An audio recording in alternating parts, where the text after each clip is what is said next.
কত দেরি হয়ে গেল। এই তো হয়ে গেছে, চল চল চল। ননদিনীর এখনো হয়নি? ননদিনী তো সেই কখন গঙ্গায় গেছে, এখনো তো আসেনি। তোমরা সবাই যাচ্ছ কোথায়? মা, আপনি বকবেন বলে বলিনি, ওই পাড়ায় মহোৎসব হচ্ছে, তাই আমরা দুজন আর ননদিনী খেতে যাচ্ছি। তোমাদের এত বড় সাহস, তোমরা ওই পাড়ায় মহাসব খেতে যাচ্ছ, তাও আবার আমাকে না নিয়ে?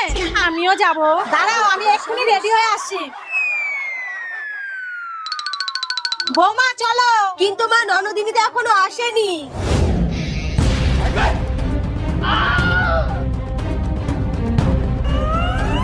দিদি, মনে হয় ননদিনীর সাথে কোথাও ঝামেলা বেঁধেছে।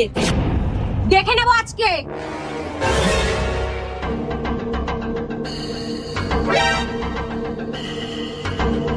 মা, আপনি শুধু চেপে ধরবেন, আমরা দুজনে মারবো। ঠিক আছে, আমিও সুযোগ পেলে দু চারটে দিয়ে দেবো।